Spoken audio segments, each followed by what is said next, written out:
Udah unggul 2-0 malah disamakan. Nah, tiba-tiba sementara dia tersenyum karena mengenang itu, muncul dari dalam dirinya sebuah perasaan yang menegur dia dan mengatakan, "Hei bodoh, bangkit dan bangunlah. Banyak orang merindukan.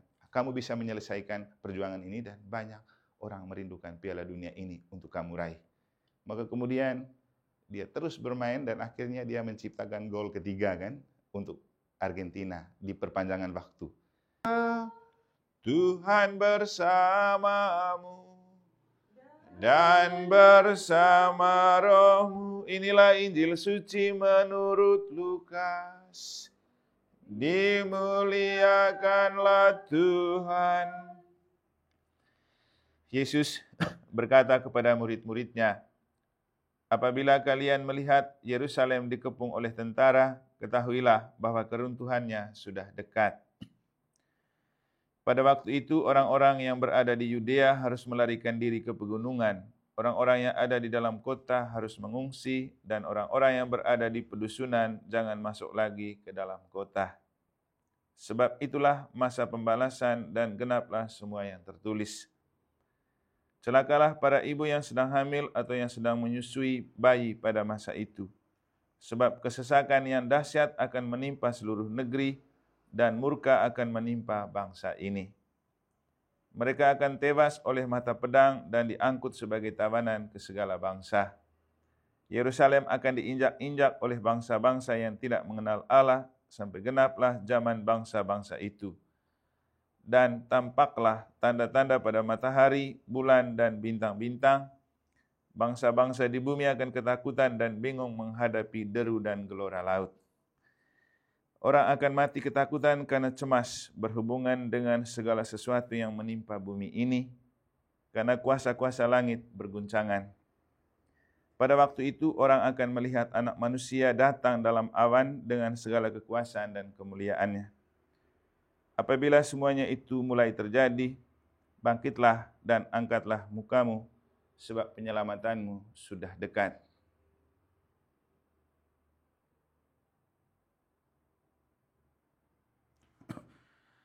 Demikianlah sabda Tuhan. Terpujilah Kristus. Para suster, saudara-saudari yang saya kasih dalam Tuhan, ada sebuah situasi dan kondisi di dalam diri yang sangat sulit untuk diobati, tetapi juga sering kita alami dan kita susah untuk bagaimana mengelolanya, yaitu perasaan cemas, gelisah, dan takut. Dulu di Amerika pernah dibuat penelitian tentang apakah kecemasan dan kegelisahan itu benar terjadi dalam hidup.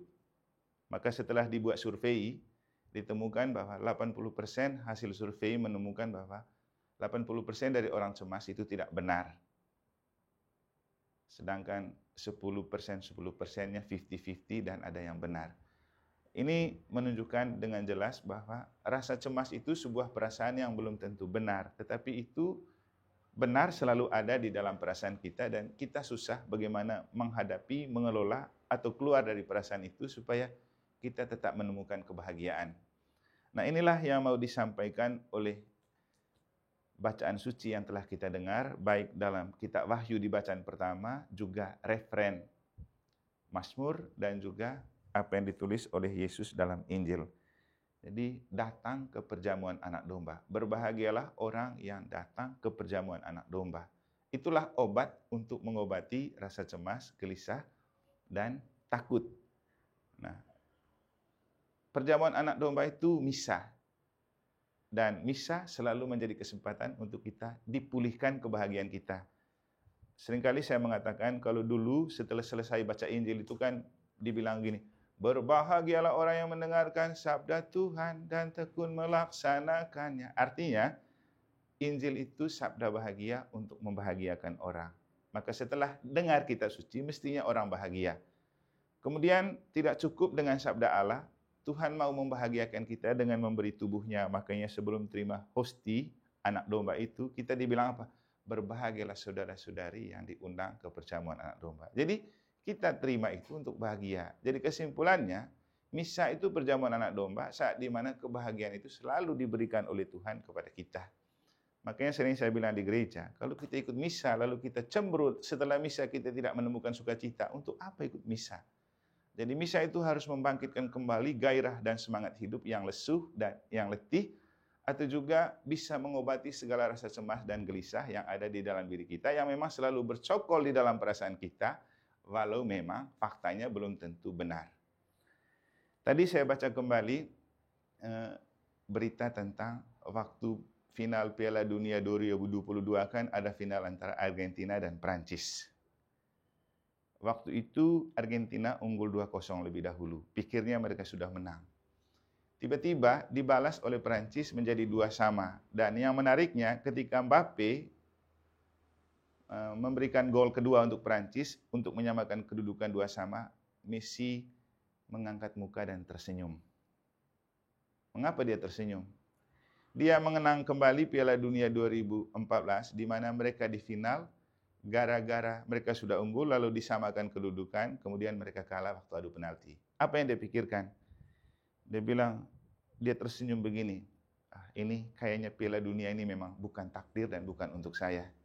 Dulu kami berjuang sudah menang, lalu kalah dan akhirnya memang tidak memenangkan Piala Dunia. Dan hal ini terjadi lagi sekarang, sudah unggul 2-0 malah disamakan. Nah, tiba-tiba sementara dia tersenyum karena mengenang itu, muncul dari dalam dirinya sebuah perasaan yang menegur dia dan mengatakan, "Hei bodoh, bangkit dan bangunlah. Banyak orang merindukan. Kamu bisa menyelesaikan perjuangan ini dan banyak orang merindukan Piala Dunia ini untuk kamu raih." Maka kemudian dia terus bermain dan akhirnya dia menciptakan gol ketiga kan untuk Argentina di perpanjangan waktu. Setelah itu disamakan lagi 3-3 dan akhirnya adu penalti dan mereka menang. Nah, ini contoh bahwa dalam hidup juga pasti kita sering mengalami hal-hal seperti itu di mana kita kecewa, kita sakit, kita gelisah, kita cemas, kita takut dan mungkin juga merasa hopeless gitu, kehilangan harapan dalam hidup. Tapi justru itulah gunanya kita beriman, itulah gunanya sabda Allah sebagai pelita dan pedoman hidup, supaya kita ketika kita hopeless, kehilangan harapan, gelisah, cemas, takut dengan apapun bentuk gejolak kehidupan dunia, kita diingatkan, oh Tuhan pernah bilang begini. Dan hari ini Tuhan bilang kepada kita, segejolak dan segelora apapun bahaya kehidupan itu menimpa kita, atau persoalan hidup itu meliliti kita, kita tetap percaya dan Tuhan selalu membahagiakan kita karena Ekaristi itu selalu ada. Kita bersyukurkan karena setiap hari selalu ada Ekaristi. Dan Ekaristi adalah perjamuan anak domba yang menganugerahkan kebahagiaan kepada kita justru ketika hati kita kalut, gelisah, cemas, dan bahkan takut. Jadi apa yang disampaikan oleh kitab Wahyu di bagian akhir dan kemudian kita ulang dalam referen Mazmur dan yang disampaikan oleh Yesus dalam Injil rasanya cukup untuk mengingatkan kita agar kita bisa menghadapi, mengelola, dan bisa juga mengatasi rasa takut dan gelisah dengan kata-kata Tuhan sendiri. Berbahagialah mereka yang diundang ke perjamuan anak domba. Dan hari ini, Suster Virgin kita doakan karena kemarin dia merayakan pesta nama, Suster Virgilia ya. Kenapa tidak didoakan kemarin? Rasanya kemarin kurang membahagiakan karena lagi pilkada. Siapa tahu suster punya jagoan tertentu kan, pasti kemarin kan juga banyak orang yang cemas, gelisah, takut kalau jagoannya kalah. Dan memang kalah juga ya, kalah. Jadi kemarin itu banyak orang dalam kondisi cemas, gelisah, karena takut belum tentu menang. Dan memang banyak terjadi terbalik, yang berharap menang kemudian tidak menang, termasuk kita punya incumbent yang kalah. Nah, sesuatu yang memang harus kita alami. Tapi bahwa kalau suster merayakan kemarin kan kurang bahagia karena tercampur aduk perasaannya. Tapi kalau hari ini baru kita rayakan, baru cocok. Karena masalah sudah selesai, hasil sudah ada, silakan berbahagia. Dan apalagi pesta namanya suster, kita rayakan dengan perjamuan anak domba. Justru kita merayakan misa komunitas pada sore hari ini. Jadi kebahagiaannya lebih. Sehat, sukses, dan bahagia selalu. Tuhan memberkati.